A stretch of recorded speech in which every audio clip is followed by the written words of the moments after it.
Este es un mensaje del pastor John MacArthur, traducido y predicado en español para el mundo de habla hispana. Al llegar en esta noche a un tiempo de estudio en la palabra de Dios y al prepararnos a nosotros mismos para la mesa del Señor en un momento, una vez más quiero que abra su Biblia al 6º capítulo de Juan. Le acabo de decir a Chris Miller que realmente quería que esta fuera una serie de 2 partes, 2 mensajes que haría en 2 domingos, pero la primera vez que lo hicimos tuvimos un musical de niños que estaban visitando y no me quedó mucho tiempo, y entonces en cierta manera se convirtió en uno corto, uno largo, después 2 semanas de descanso y aquí estamos de regreso. Pero quiero completar lo que comenzamos en Juan capítulo 6 acerca del tema de tristeza divina por la deserción espiritual. Y creo que en cierta manera lamento que ha perdido algo de su impacto en nuestras mentes por el tiempo involucrado, pero confío que en el futuro, conforme sale en la cinta, tenga la continuidad para aquellos que escuchen estas partes secuencialmente. Juan capítulo 6 nos provee una muy buena ilustración del problema y la característica de la deserción espiritual. Tomamos como un versículo clave, un versículo casi al final del capítulo, el versículo 66. Y ese versículo dice: desde entonces muchos de sus discípulos, esto es, los discípulos que seguían a Jesús, volvieron atrás y ya no andaban con él. Deserción espiritual, discípulos que desertaron. Este no es el único lugar en las Escrituras en donde encontramos cosas así. Se nos recuerda en las parábolas de la tierra y esas tierras que parecían tener vida, parecían tener interés en Cristo, y después de un poco de tiempo, cuando la presión y la tribulación vinieron, el sol de la persecución salió, se secaron porque no había una raíz real y murieron.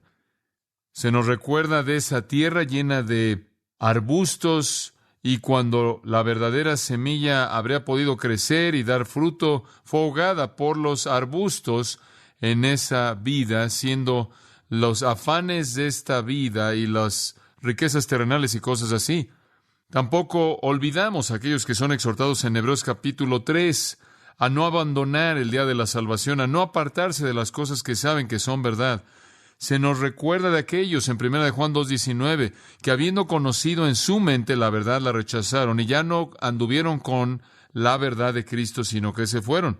Y Juan escribe de ellos y dice que salieron de nosotros para que se manifestase que nunca fueron de nosotros. Entonces, la realidad de la deserción espiritual es algo con lo que las Escrituras tratan desde el principio de la historia de Israel hasta el término del libro de Apocalipsis. Y una deserción espiritual como esa siempre causa tristeza al Señor. Y en este capítulo en particular, el capítulo 6 del Evangelio de Juan, es tan claro como en ningún otro lugar. Podemos percibir el patos de el corazón de Cristo conforme Él enfrenta a los desertores espirituales. Y aunque no lo dice específicamente, yo creo que en este incidente en particular es muy probable que Jesús mismo derramó lágrimas por la angustia de su propia alma al ver la deserción espiritual. Ahora, al ver el capítulo, hacemos la pregunta: ¿qué caracteriza a un desertor espiritual? ¿Qué es lo que buscamos y cómo identificamos a alguien que parece apegarse a Cristo pero después deserta? Y todos nosotros hemos experimentado con gente así. Todos nosotros, si hemos sido cristianos por alguna cantidad de tiempo. ¿Qué caracteriza a un desertor espiritual? En primer lugar, dijimos que en los versículos 1 y 2 nos dicen que una gran multitud siguió a Jesús, versículo 2. Y señalamos que los desertores espirituales son atraídos por la multitud. Son atraídos por la multitud.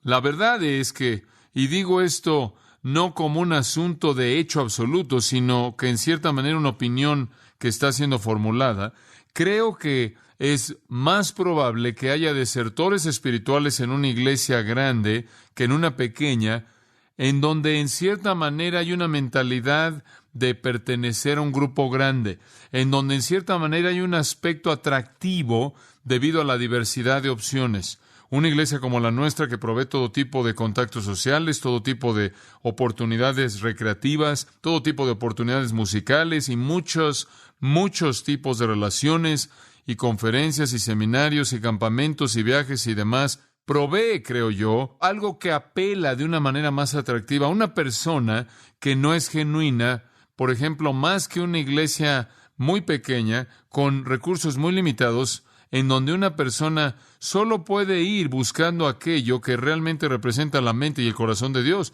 Entonces, no quiero decir eso como un hecho absoluto, pero me parece que debido a que estas personas tienden a seguir a la multitud, podemos tender a experimentar mayor deserción espiritual que otros. En segundo lugar, señalamos en nuestro último estudio que un desertor espiritual está encantado por lo sobrenatural.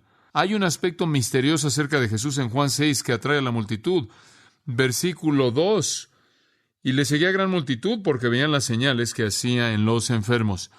El desertor espiritual tiende a ser la persona que se ve atraída por la multitud y le encanta la promesa de una vida cambiada, o una intervención milagrosa por parte de Dios, o éxito milagroso en sus negocios, o éxito milagroso en su vida social, o sus relaciones con otros, inclusive en el área de paz y gozo. Él está buscando algo que va a venir de afuera de su pequeño mundo, quizás una intervención sobrenatural para cambiar las cosas de ser la manera en la que son, para que sean como le gustaría que fueran. Estos son los que buscan la emoción. Y recordarán que seguían a Jesús. Vieron el milagro ese día, versículos 11 y 12, los alimentó, les dio toda esa comida. Eso le encanta al desertor. No sabe que va a ser un desertor todavía, pero ciertamente él normalmente, no siempre, se ve atraído por el encanto sobrenatural. Y parece que en el Nuevo Testamento este tipo de personas siempre querían más milagros, más señales, más maravillas, y en muchas ocasiones inclusive le pidieron a Jesús, por favor, si podía ajustarse a ellos al hacer lo que ellos querían. Lo tercero que menciona, y vimos esto en los versículos 14 y 15, es que el desertor espiritual tiende a pensar únicamente en cosas terrenales. En el versículo 14 estaban convencidos de que Jesús era el gran profeta mencionado por Moisés en Deuteronomio. En Deuteronomio, Moisés recibió la revelación de Dios de que vendría ese profeta, ese gran profeta, quien traería verdad al mundo. Y ese profeta sería el Mesías, el gran ungido. Aquí ellos están convencidos de que Jesús es ese profeta.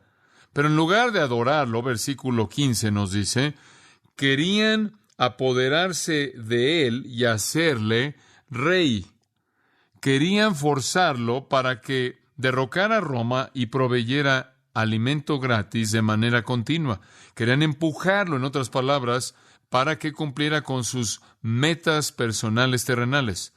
El desertor espiritual es la persona que se ve atraída por la multitud, se ve atraído y se ve más encantado por las promesas sobrenaturales del cristianismo, y se aparece con algo en su mente, y eso es ver si Cristo le va a dar lo que él o ella quiere en esta tierra, si es gozo o paz o felicidad o bendición o una relación significativa o éxito o prosperidad o lo que sea, busca la satisfacción de todas esas cosas terrenales. Y claro que Jesús respondió a eso en su conversación con Pilato en Juan 18, 36 y 37, cuando dijo, mi reino no es de este mundo. Pero estas personas no tienen sentido de lo espiritual, no tienen sentido de lo eterno, no les preocupa el plan divino de Dios.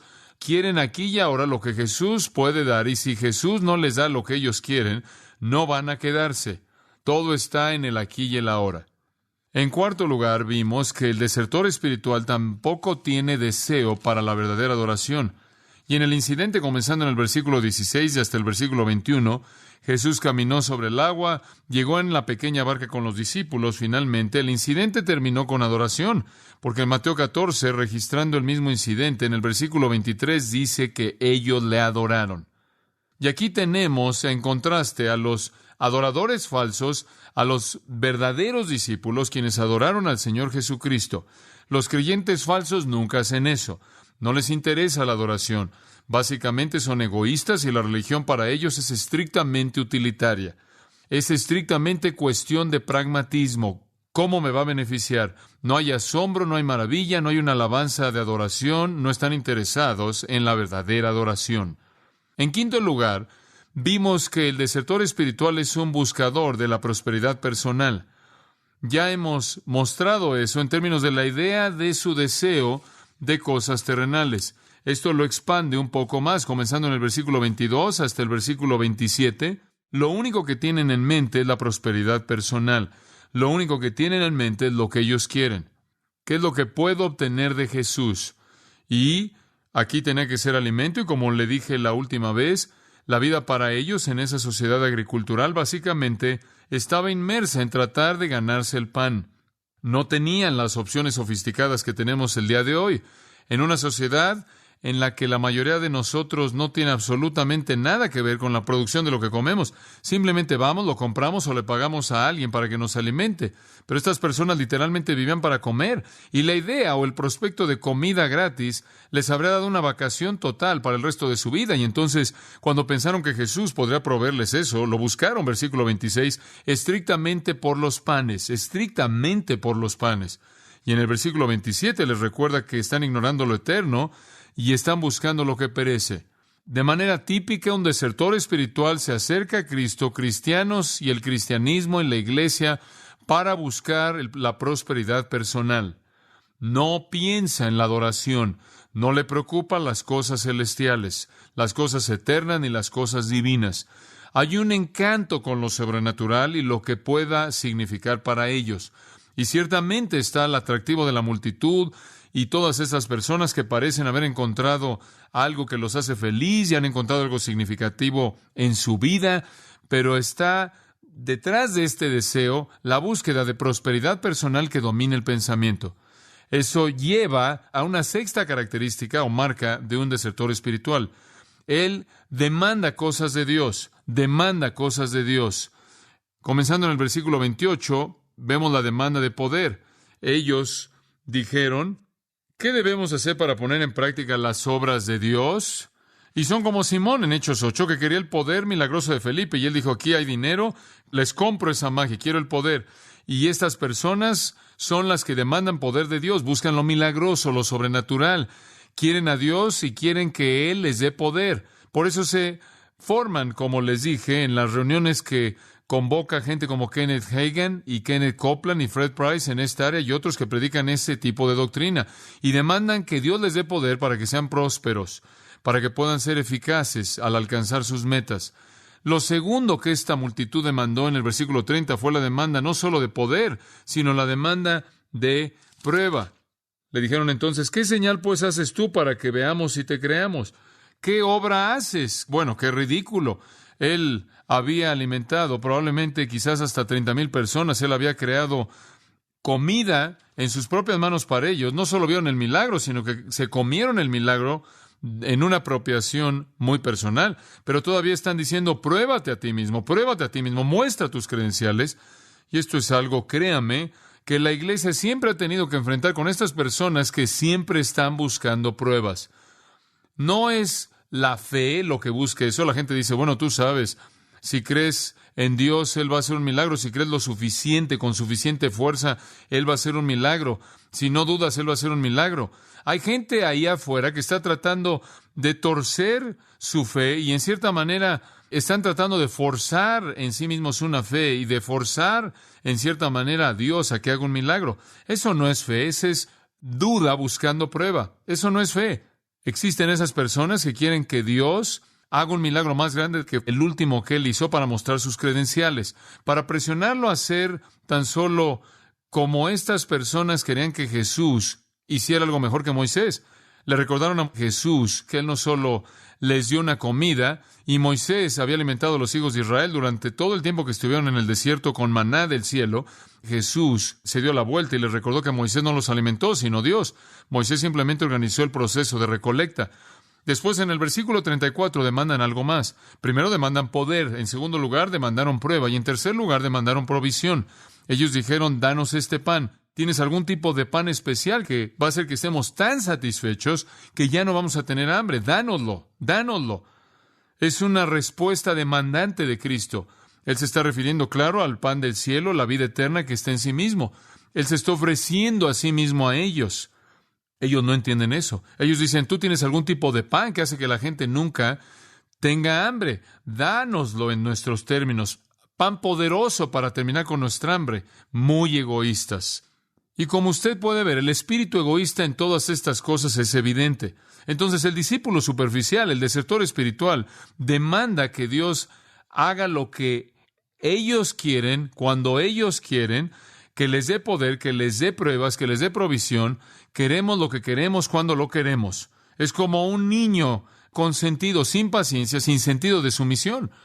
Y después, en séptimo lugar, el desertor espiritual, y esto es muy importante, no busca una relación personal. El desertor espiritual no está interesado en una relación personal. Usted recordará del versículo 35 al 40, hablamos de esto. Observe cuántas veces en el versículo 35, yo soy el pan de vida. El que a mí viene nunca tendrá hambre. El que cree en mí, observe esos pronombres personales. Versículo 36, ustedes me han visto y deben creer, pero no creen, es lo que se implica aquí. En el versículo 37, el que a mí viene. Versículo 38, yo descendí del cielo. Él es el pan y lo que Él está diciendo es que deben venir a mí, creer en mí, entregar su vida a mí, recibirme. Versículo 41 en cierta manera lo resume. Yo soy, se repite, el pan. Claro que los judíos estaban murmurando cuando Él dijo eso. Pero la idea aquí es que todo en términos de lo que Jesús tiene que ofrecer se conecta o se relaciona con una relación personal. Usted lo recibe a Él. Esta semana alguien me dijo, y de una manera bien intencionada, cuando le pregunté a esta persona si la persona conocía a Jesucristo, la respuesta fue, he tenido una experiencia religiosa, y yo le dije, ¿en serio? ¿Cuál fue? Bueno, una vez estuve en el norte en cierto lugar y de pronto fui transportado de manera espiritual a la parte sur de California y esto fue muy sincero, y me hallé a mí mismo en cierto lugar, reconociendo todo y viendo cosas en ese lugar que no estuvieron ahí la última vez que vi el lugar, pero la próxima vez que lo vi, ahí estaba, y entonces sabía que realmente estaba ahí, y esa fue una experiencia espiritual. Entonces realmente creo que Dios está conmigo porque tuve una experiencia espiritual. A lo cual yo respondí, ¿sabe lo que esa experiencia espiritual significa? No. Yo dije, yo sí. No significa nada. No significa absolutamente nada en relación a su relación con Dios. No significa nada. Ni siquiera sé lo que fue. Quizás fue un sueño. Quizás fue una alucinación. Quizás fue demoníaco. Usted no tiene indicación alguna de que fue Dios y no tiene contenido en absoluto. No solo estamos buscando una experiencia espiritual. Esta mañana me dijo un joven ahí en la recepción de visitas, él dijo, he estado visitando una iglesia diferente y vine a visitar tu iglesia hoy, pero él dijo, me gustó, pero tu iglesia no es tan espiritual como la otra iglesia a la que he estado asistiendo. Y yo dije, ¿en serio? Él dijo, no, son más espirituales. Yo dije, bueno, ¿qué quieres decir con eso? Bueno, no estoy seguro. Yo dije, bueno, ¿qué quieres en la iglesia? ¿Qué viniste a buscar? Él dijo, bueno, quería aprender acerca de Dios. Yo dije, bueno, esta mañana con nosotros oíste cosas acerca de Dios. ¿Aprendiste algunas cosas acerca de Dios? Sí. Y él dijo, bueno, yo quería entender la Biblia. Yo dije, bueno, ¿te ayudé a explicarte algo de la Biblia? Sí. Y yo dije, bueno, ¿qué quieres? Él dijo, bueno, no hubo gran experiencia. Yo le dije, bueno, tú sigue viniendo y quizás te acostumbres. Si quieres una experiencia, ve a una pelea de box. Puedes reírte y llorar y sentir el patos y sufrir, sentir un dolor vicario. Puedes agonizar, puedes gritar, puedes alzar los brazos, puedes desmayarte si quieres, si lo único que quieres es una experiencia. Ve a un juego de básquetbol, de baloncesto. Digo, si estás buscando un sentimiento, si solo quieres tener emociones, ve a un funeral y llora, o ve una fiesta y ríete. Pero no equipares eso con una relación viviente, genuina con Cristo. Quizás no tiene nada que ver con eso. Relación personal. Pero como usted puede ver, el desertor espiritual no está buscando una relación personal. Ese es el punto. El discípulo verdadero busca una relación personal. Los desertores no tienen deseo de una relación personal con Jesucristo. Eso es amenazante para ellos. Entonces, el desertor espiritual es atraído por la multitud, le encanta lo sobrenatural, piensa únicamente en cosas terrenales, no tiene deseo de adoración. Él busca prosperidad personal y por lo tanto demanda cosas de Dios y no busca una relación personal. Ahora eso nos lleva de regreso a donde terminamos. Y vamos a retomarlo brevemente en el versículo 41. La octava marca, y esto no siempre puede ser el caso, pero con frecuencia es el caso, él habla en privado contra la verdad. Él habla en privado contra la verdad.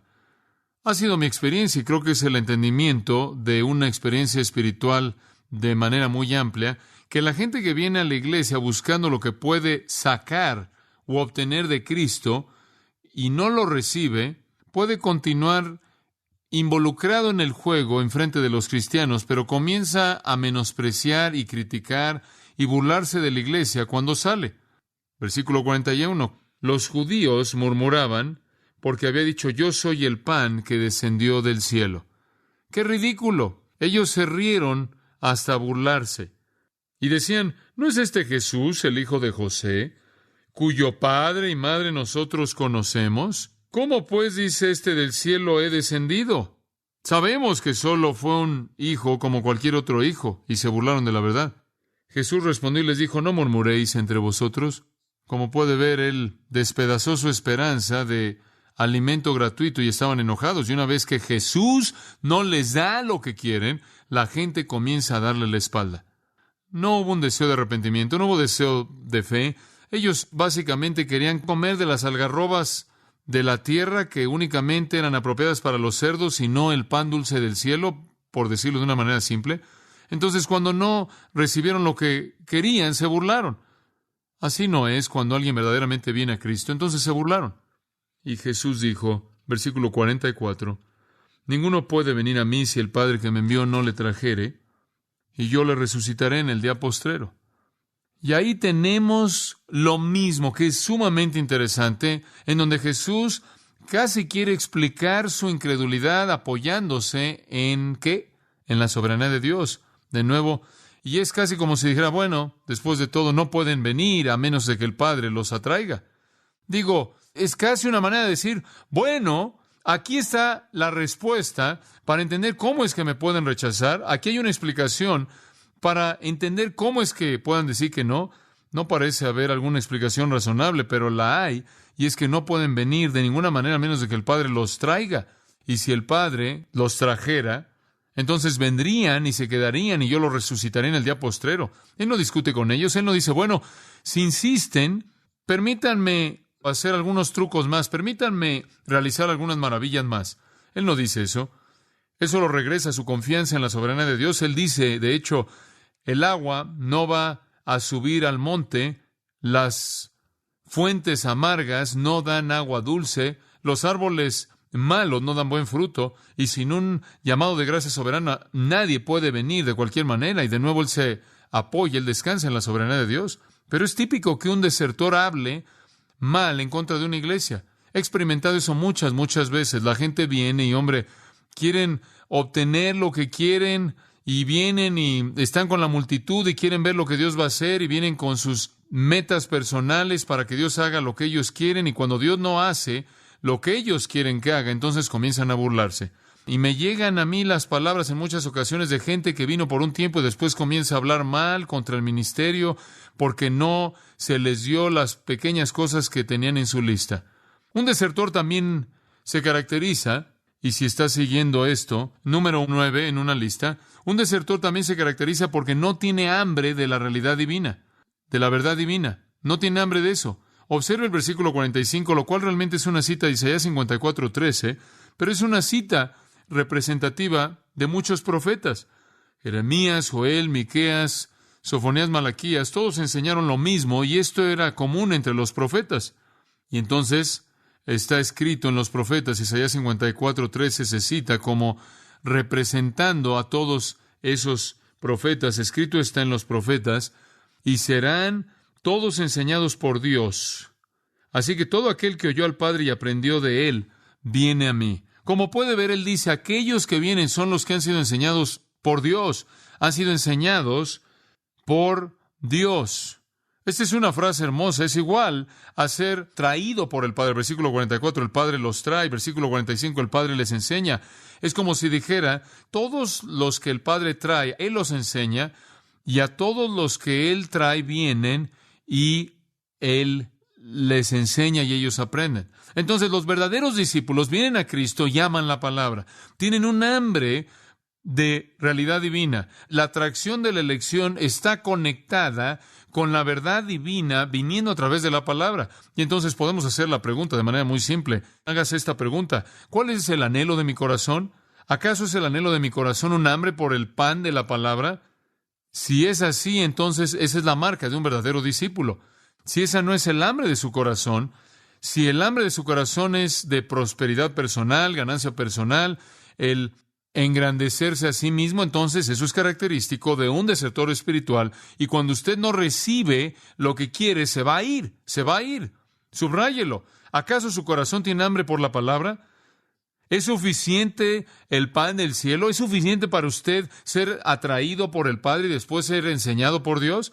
¿Oír la verdad y aprenderla? ¿Ese es el clamor más profundo de su corazón?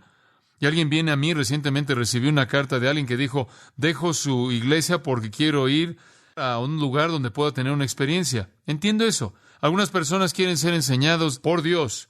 Algunas personas quieren tener una experiencia. Y cuando no están sintiendo lo que quisieran sentir, no están recibiendo lo que quisieran recibir, se van. Entiendo eso.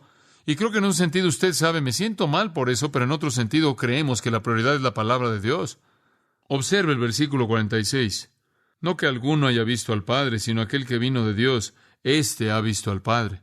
En otras palabras, en el versículo 45, él habló acerca de aprender del Padre, y él quiere asegurarse de que nadie piense de que hay una manera posible de ver al Dios viviente. Entonces, él en cierta manera añade el comentario: ninguno realmente jamás ha visto al Padre excepto el que es de Dios. Él ha visto al Padre. Y él lo ve a través del ojo de la fe. Cristo es el que revela la vida eterna de Dios en sí mismo. Dios se comunica a través de su Hijo. Entonces, el punto de esta pequeña área en el texto, y quiero que usted lo vea, es que en donde usted tiene fe verdadera, usted tiene un deseo o un hambre de realidad espiritual. Cuando usted tiene una fe falsa y donde usted tiene un desertor, no está el interés en la enseñanza, no está el anhelo de ver a Dios, de conocer a Dios, de tener comunión con Dios a través de su Hijo. De cierto os digo, versículo 47, el que cree en mí tiene vida eterna. Yo soy el pan de vida. Vuestros padres comieron el maná en el desierto y murieron. Este es el pan que desciende del cielo para que el que de él come no muera. Y continuamente se está ofreciendo a sí mismo a ellos, pero no es lo que satisface su deseo. No tienen hambre de él, no tienen hambre de realidad espiritual. Simplemente no lo tienen. No tienen un deseo de apropiarse de ello. No tienen deseo de recibir la realidad divina. Y para añadir esto, también podría decir, si quiere incluir ahí el número 10 en su lista, el desertor espiritual no siente un hambre profunda de salvación verdadera. No siente un hambre profunda de salvación verdadera. Observe el versículo 51 de nuevo. Yo soy el pan vivo que descendió del cielo. Si alguno comiere de este pan, vivirá para siempre. Y el pan que yo daré es mi carne, la cual yo daré por la vida del mundo. Y ahí él habla de su muerte. Si alguien cree en mí, él dice, y en mi muerte por el pecado del mundo, y me recibe en su vida personalmente como comer pan, él va a tener vida eterna. Algunas personas ven a Cristo y simplemente huelen el pan un poco, lo admiran, lo analizan, hacen un análisis filosófico al verlo, y lo reconocen, lo alaban, lo tocan, inclusive dicen que es excelente, pero nunca saben lo que significa tener vida eterna hasta que lo comen o se apropian de manera personal de Cristo por fe, hasta que recibe a Cristo personalmente en su propia vida. Pero algunas personas no sienten un hambre profunda de salvación verdadera, no tienen un hambre real de realidad espiritual, no les interesa la verdad de Dios, pueden tomarlo, dejarlo, pueden venir a la iglesia o no venir a la iglesia en lo que al mensaje concierne, pueden quejarse si se tarda más de 10 o 15 minutos, no les interesa la realidad espiritual, nunca leen la Biblia por sí solos, pueden ir a un estudio bíblico porque creen que pueden obtener algo de ahí para satisfacer su deseo personal y su lista de cosas, pero no la van a estudiar por sí mismos. No van a buscar la realidad espiritual, no van a anhelar el conocer a Dios, no tienen hambre de salvación verdadera. Entonces, el versículo 52 dice, entonces los judíos contendían entre sí diciendo, ¿cómo puede éste darnos a comer su carne? Y se burlaron, mostrando así su ignorancia abismal. ¿Qué está enseñando? ¿Canibalismo? Esto es ridículo.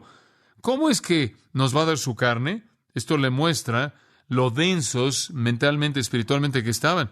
Ni siquiera podían entender la metáfora en su lenguaje. Obviamente él no estaba hablando de su carne física, porque en el versículo 51 él dijo, el pan que yo daré es mi carne, la cual yo daré por la vida del mundo. Ellos que pensaron que él era lo suficientemente torpe como para suponer que tenía suficiente carne para alimentar al mundo entero. Claro que no quiso decir eso, pero en su densidad, en su oscuridad espiritual, no pudieron entender lo que él quiso decir. Por cierto, ese ha sido uno de los errores más grandes del catolicismo a lo largo de los años. Los católicos han interpretado erróneamente este pasaje a lo largo de los siglos, al punto que ellos de hecho creen que en el servicio de comunión la transubstanciación se lleva a cabo en la hostia y la copa literalmente se convierte en la carne y sangre real de Cristo. Y la multitud de gente que participa de eso literalmente están comiendo de esa carne y sangre transformada milagrosamente de Jesucristo. Y creo que tienen la misma incapacidad de entender la verdad divina como aquellos que lo escucharon en esta ocasión en particular en Juan 6. Él no está hablando de eso, eso es obvio. De lo que está hablando es de la recepción personal de sí mismo, de la apropiación personal. Ahora siga su pensamiento en el versículo 54. El que come mi carne y bebe mi sangre tiene vida eterna. Él no está hablando de canibalismo, él está hablando de alguien que acepta mi encarnación, eso es la carne, y acepta mi muerte en la cruz.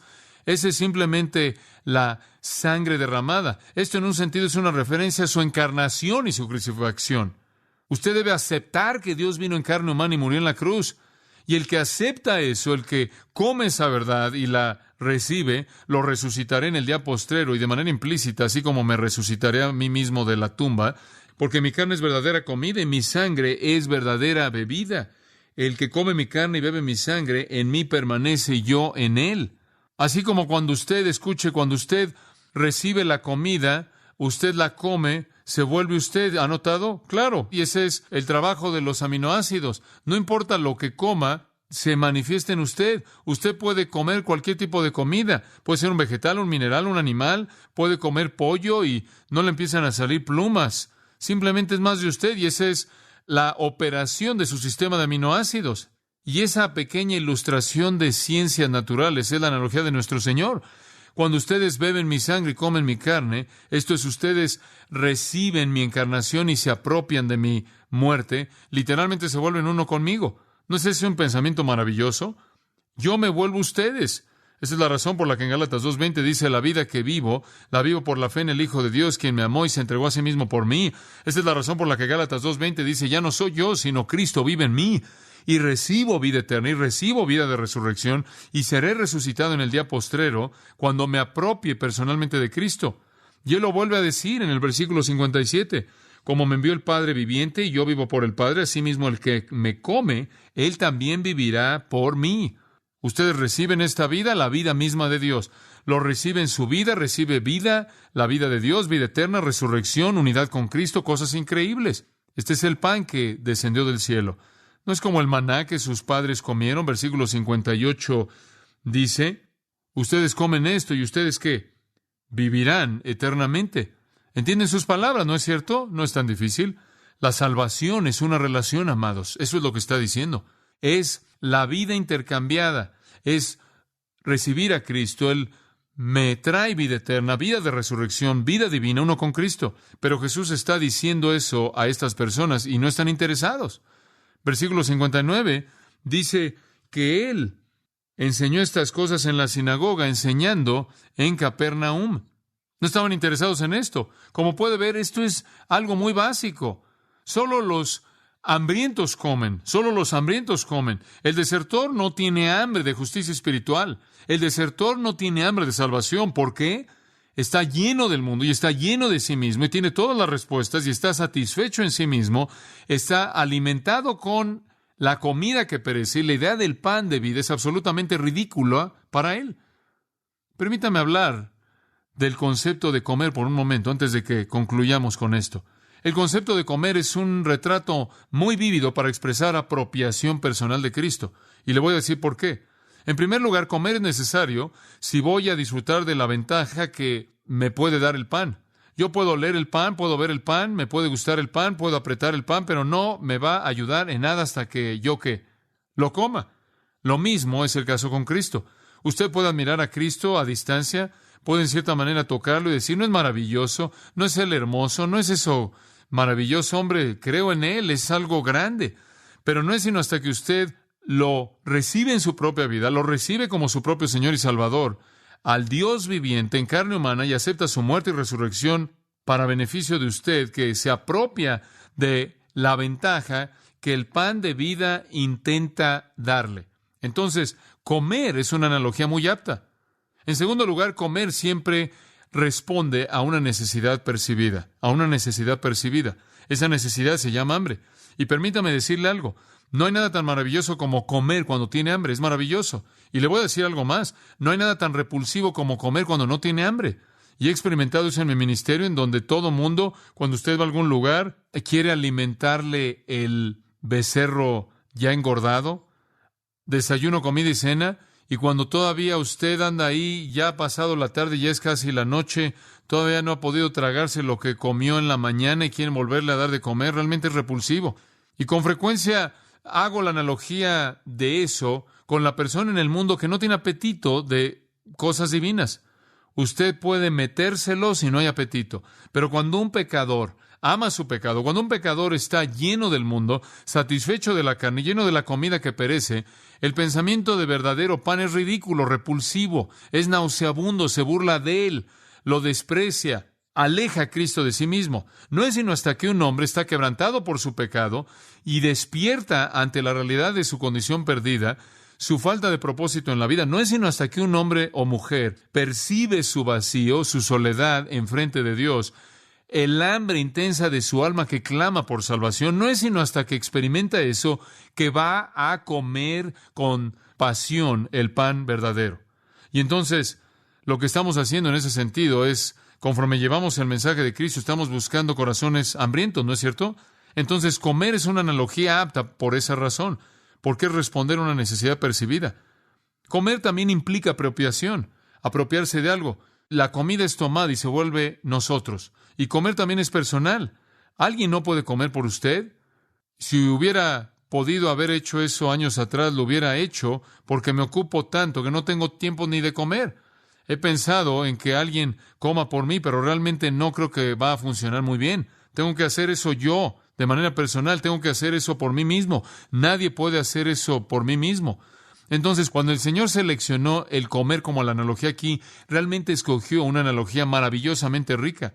Cristo es el pan vivo. Cristo es el pan de vida. Si vamos a derivar algo de eso, debe ser tomado por nosotros. Esto es, por la fe lo recibimos como Señor y Salvador, el que vivió por nosotros, murió por nosotros y resucitó. Eso solo va a ocurrir cuando tenemos hambre de eso. Solo nos va a beneficiar conforme literalmente nos apropiamos de la vida de Cristo en nosotros, de tal manera que se vuelve uno con nosotros, y eso debe ser hecho personalmente, no puede ser hecho por nosotros, por nadie más. Y entonces el desertor espiritual no está interesado. Él no tiene hambre por un pan así. Y si usted trata de darle eso, normalmente se va. Bueno, esas son algunas de las marcas.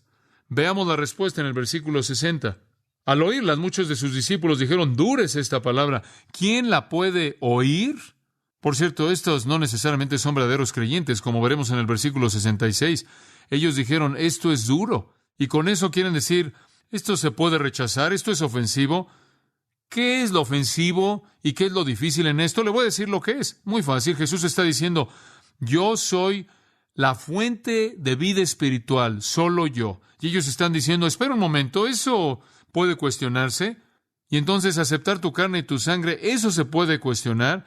No les gustó lo estrecho que era lo que él dijo. Oh, les atrajo la multitud. Les encantaron los milagros y no podían pensar en nada en este mundo que no quisieran tener, que él no les pudiera dar. Pero no tenían deseo alguno de adorarlo.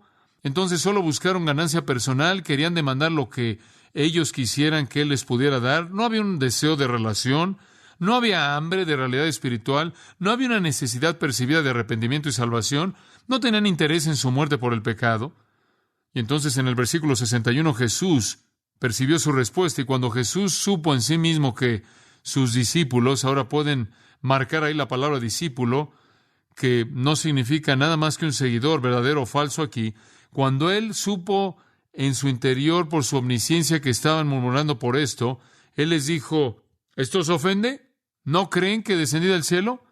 ¿No creen que solo yo soy el pan de vida? ¿No creen que yo soy el único que puede satisfacer el clamor de su corazón? Versículo 62. Pues qué, si viereis al Hijo del Hombre subir a donde estaba primero.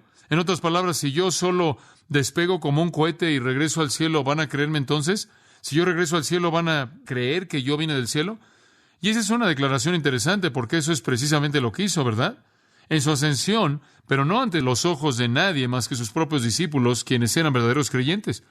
Entonces, en el versículo 63, él dice, el Espíritu es el que da vida, la carne para nada aprovecha. Las palabras que yo os he hablado son espíritu y son vida. Y lo que está diciendo es, miren, no se queden atorados en lo físico. La comida de la que estoy hablando significa aceptar mis palabras, aceptar la verdad que estoy hablando.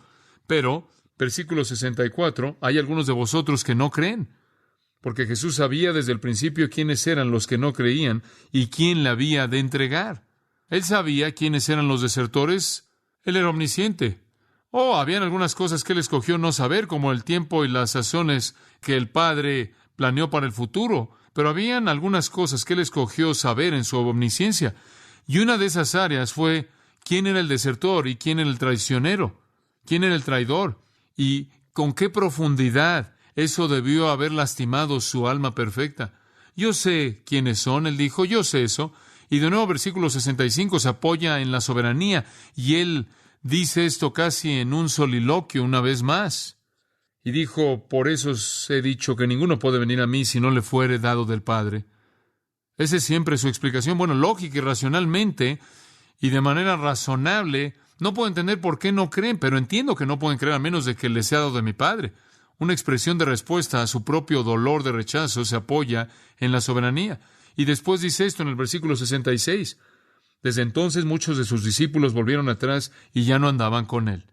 Desertores espirituales superficiales. Y creo que en este momento Jesús sintió un dolor como una espada que penetraba en su propio corazón, como una lanza que era metida en su costado. Yo creo que el dolor aquí debió haber sido por lo menos igual al que él soportó en la cruz. Y yo creo que en un sentido emocional su corazón estaba totalmente quebrantado. Y muchos de estos discípulos se apartaron. Ellos que lo hirieron profundamente porque él no quiere que los hombres perezcan. Y aunque él se está apoyando en la soberanía de Dios, él todavía está enfrentando un dolor profundo por su incredulidad.